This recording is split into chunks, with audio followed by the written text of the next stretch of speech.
Carl. I'm a critic. That's why they call me Carl the Critic.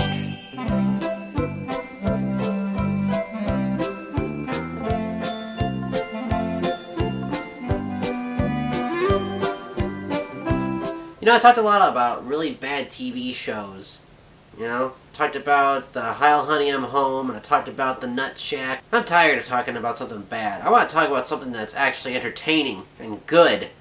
You know, Christmas just happened. I don't know if you noticed that or not, but that means maybe I should do something maybe Christmas related? What to do? I know!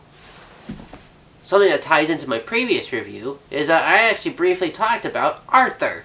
So, why don't I talk today about Arthur's Perfect Christmas? Have a boogie-woogie Christmas and a rockin' and a reelin' New Year. By no means perfect, Arthur's Perfect Christmas is definitely a Christmas special that's worth talking about. If you know who Arthur is and just don't care, skip ahead to right here. It'll save you some time. Arthur is an aardvark. Kind of, sort of. I don't know how many aardvarks wear pants. Arthur is just your typical nerdy 8-year-old who lives in Elwood City, a fictitious Zootopia type of town where everyone's an animal of some sort. I actually have a couple of the books that I used to read as kids, including Arthur's Halloween, where they talk about Mrs. Tibble for the first time. Some of the more big kid books that are smaller and fine print and have less pictures that you can't see. See? Arthur's Pet Business. Got DW Rides Again. Arthur's Valentine. I wonder if this one was ever made into an episode. I don't remember it. And then Arthur Babysits with the Tibbles, except I think the Tibbles are human? Wait a minute. Arthur's TV Trouble. Arthur's Tooth. Arthur's April Fools. That one I don't remember ever being an episode. Maybe they did later on in later seasons. Arthur's Birthday. Arthur's Christmas. Actually, this one might be relevant to, well, kind of, not really. We have Arthur's Eyes, which is the very first episode of the TV series, which is why Arthur kind of looks like the Arthur in the TV show. All these other Arthurs actually look like an aardvark, but then as the show became more and more popular, Mark Brown decided to model the character slightly after the TV show to relate to kids. Also, this is a little bit more friendly to look at than, say, this. Like, holy crap, Mark, what was wrong with you? But yeah, as you can see, there's a bunch of books, and Arthur was a huge part of my childhood, and I'm just tossing them onto the ground because I just don't care. You know, as a kid, I didn't have a lot of options of TV stations. I had Arthur on PBS, I had the news channel, and then I had the staticky channel. You know, the one that you have to plug your VCR into in order to play movies. Mark Brown was very reluctant to making a TV series, but WSKG approached him and said, hey, you know, we'll give you money and creative control if you let us make this into a TV series. And he went, sure, okay, why not? It's pretty clear that they didn't have a big, major budget, like, say, a Disney cartoon would, but they still had enough decent animators and decent story writers to make the characters lovable and relatable. And then until season 16, we start getting, this flashy looking type of animation. Okay, it doesn't really detract from the show that much. I mean, if you have to improve your show, go right ahead. I mean, I'm not saying there's anything wrong with this look, but, you know, it definitely was completely different to what the people who grew up with Arthur as in the 90s and early 2000s were used to seeing. Plus, we got another character who's a rabbit. How many rabbits do there have to be in this show? Seriously, how many rabbits? There's too many rabbits. Buster, you know, we got this character who's a rabbit. We got this character who's a rabbit. How many rabbits do we need? So anyway, that's a little backstory of Arthur, and where does Arthur's Perfect Christmas come into play? Well, I'll tell you, children. Arthur's Perfect Christmas was the first Arthur movie to be made. I don't care what Arthur's Missing Pal has to say. The one that looks like cutscenes to the video game for the PS1. This is the first movie. This one, right here. First movie. Is it really any good? Does it really hold up? Well, let's find out with Arthur's Perfect Christmas. After some shots of Elwood City, we get Arthur playing a piano singing about how awesome Christmas is going to be. And this one's gonna be the best one ever. Christmas will be magical. No.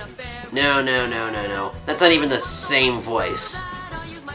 In fact, let me just double check for a moment, just a bit. Yeah, no, not the same voice. That's what I thought. Okay, so maybe the voices don't have to be the same, but as long as the musical numbers are good. Here's a saying worth obeying. Please take out a pad and pencil. Nothing is more of an eyesore than the excessive use of tinsel. Okay, well, I mean, that wasn't the worst Christmas song I've ever heard. Hey, jingity jing, it's Dominic the donkey. That wasn't an invitation, Dominic. The Yeah, you're gonna find that one of the biggest problems with this Christmas special is that the musical numbers are, well, not memorable. They're not terrible, just, you're gonna forget about them and like, yep, already forgot. After Arthur's song, DW comes in and asks for help making her Christmas list. Don't you know there are only 3 days till Christmas? You know, sometimes I forget how much I hated DW as a kid. I mean, she is so annoying and whiny. You have to help me write my wish list to Santa. You wrote Santa Claus, right? Not Santa Cruz? It's because Arthur wrote my letter all wrong, isn't it?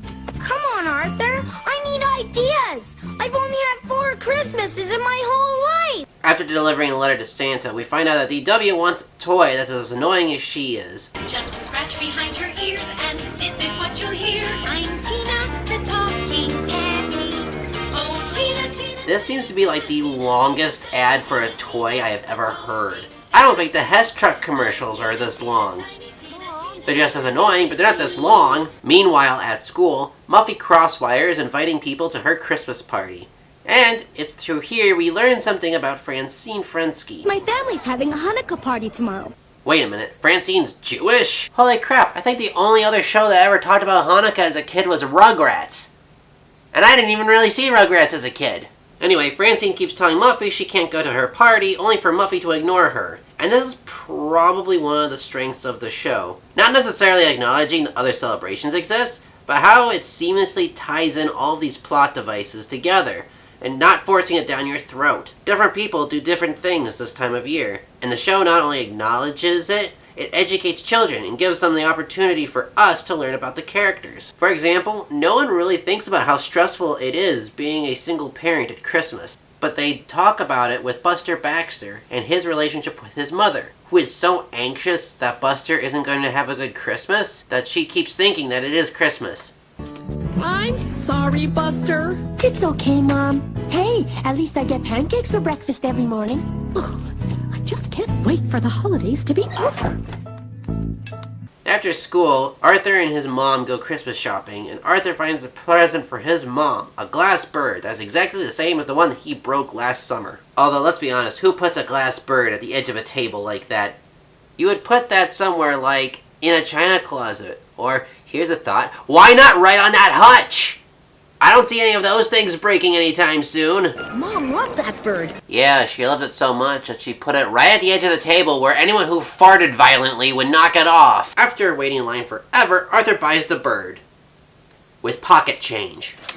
25, 35, 45, 56, 57. Speaking from experience, from someone who used to work at retail, if you ever do that, the associate would try to kill you. Arthur is running late to meet his mom. Tina, tiny Tina, Tina, Tina, tiny Tina, Tina, the talking tabby.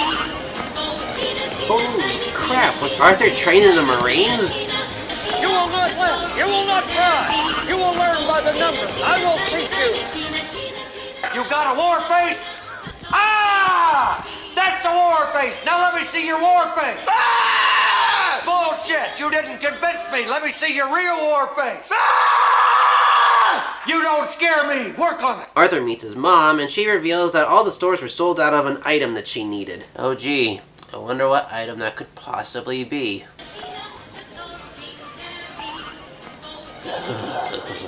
We are introduced to another character named Uncle Fred, Arthur's mom's brother. Fun bit of trivia, the dog, Rory, is actually kind of based off of the dog Killer in the book. Arthur's dad reveals that for Christmas, they're going to eat an authentic Christmas dinner. The kind they might have actually eaten in Bethlehem when Jesus was born. So we're going to eat... Let's see. We could have roast lamb with turmeric, unleavened bread, and pulse, an ancient Roman dish made from mashed chickpeas and wheat. Yeah, well, people back then were stupid. Hey, look, Timmy. DW to Santa. What a baby. Are you asking for a new rattle? For your information, this is not a letter to Santa. It's to, the President of the United States. I'm gonna ask him why he hasn't made America great again like he promised. Also, if she thinks Arthur did not do a good job writing the letter to Santa, who wrote the letter for her? She didn't write it herself. She couldn't read or write at the time. Did she ask her parents? They know she's not getting it, so why would they write it for her? Unless they're huge jerks. Later at the Crosswire house, they're celebrating the Christmas party that everyone was invited to. Wait a minute. That doesn't look safe. I'm pretty sure it would end up looking like this. However, at the party, only one person didn't show up. Muffy calls Francine's house, and she acts like a huge jerk, and we learned something new about the brain. My family celebrates Kwanzaa. Okay, a couple things off the bat. First of all, not only do we learn about Hanukkah, we're also learning about Kwanzaa too. I don't remember any holiday specials talking about Kwanzaa. Second, the brain is of African origin? I have several questions about that. And third, not to knock on this man's work, because I don't really know him. I'm not a huge fan of his work, but I respect it all the same. But you gotta find it a little bit funny that Steven Crowder voices a character that celebrates Kwanzaa. The Brain and Arthur suggest to Buster that he celebrates his own holiday, which leads to the lamest musical number. I can tell jokes to an alien crowd somewhere in outer space. What has two heads and giggles a lot? You give up? I don't know, but it's crawling on your face. Stop by the moon just to make sure it's really. Please end me. 'Cause it's back. Okay, I'll spare you. Give me a second. Arthur decorates half of the tree. I'll help. No, you won't. Wow, Arthur, way to be a jerk. Arthur wraps his present for his mom and goes to bed. What was that? Oh boy. Guess who's here? Ah, that's right, it's Uncle Fred. Gee, who would have thought? The dogs play with Arthur's present. Oh no! Yeah, there's no way that isn't broken by now.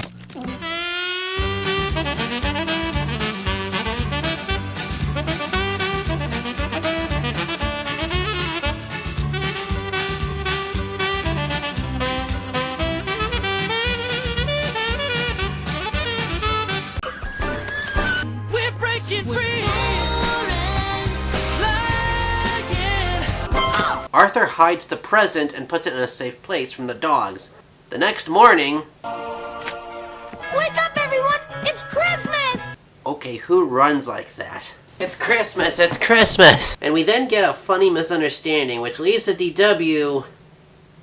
Well, watch.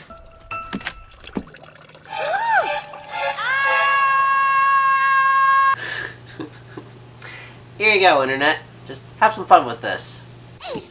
Great coffee, David. Actually, it's not coffee. It's ground bark. They didn't have coffee in ancient Jerusalem. That's funny, David. It almost sounded like you said there's no coffee in here. You get back in that kitchen, you make me some coffee. What you say? Oh, that you only meant well.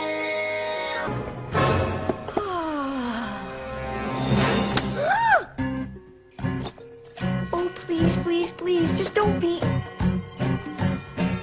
Oh, no. Okay, how come a 3-inch fall is what breaks this, but having it run with Rory and Pal? No, that didn't break it. This did.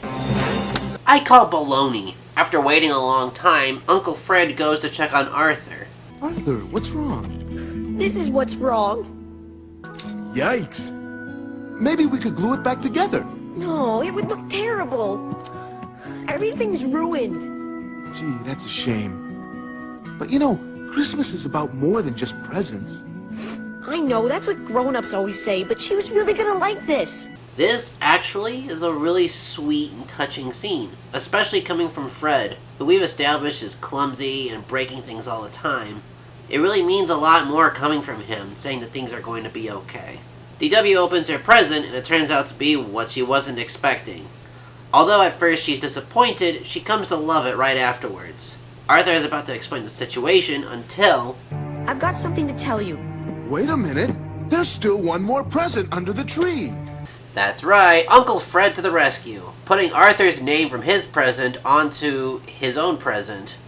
Arthur, this is beautiful. To tie the loose ends of the Muffy and Francine story, the Crosswires go over to the Frensky house, and Francine explains to Muffy the importance of Hanukkah to her and her family. Again, without shoving it down your throat, it's a great way to introduce kids to the idea of Hanukkah. Francine and Muffy make up, and they do the classic Jewish tradition of Go to the movies! Buster convinces his mom to celebrate Festivus or whatever, and finally it starts to snow. Oh, this has been a perfect Christmas. Yeah, it's been a perfect Christmas, except for breaking your present. Other than that, perfect Christmas. Actually, come to think of it, this really was a perfect Christmas. I mean, it didn't happen exactly the way Arthur wanted it to be, but it still worked out. Because the theme of this movie is just because it's not what you wanted doesn't make it any more or less perfect. Arthur wanted snow, he didn't get snow originally. He wanted to have the original Christmas dinner, he didn't get the Christmas dinner he wanted. He wanted to decorate his tree the way he wanted to, he didn't get a say in that. But still, it all works out in the end. And that is one of the strengths and one of the best parts of this Christmas special. Not just the fact that that theme is really important, especially around Christmas time, but as a show itself, although made for really little kids, the subtle moments in this are really well done. For example, when DW is about to open her present, these shots right here of the parents, that speaks volumes, because many parents know what that's like. Or how about this moment with the Frenskys and the Crosswires, when the Crosswires give the Frenskys a ham. That is funny if you know anything about Judaism.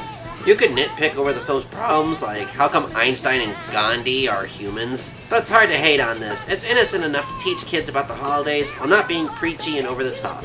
The message and the themes are really well done. The characters are all likable and lovable. This is a Christmas special that more people need to talk about.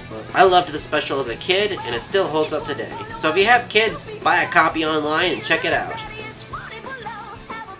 Ugh. My first movie review, technically, and the longest review, but it was totally worth it. Whew. Man, oh man, oh man, oh man. So, because this review was so good, I wonder what I'm going to be reviewing next week. Because you're going to have to tune in to find out. Tell me like a Hellcat.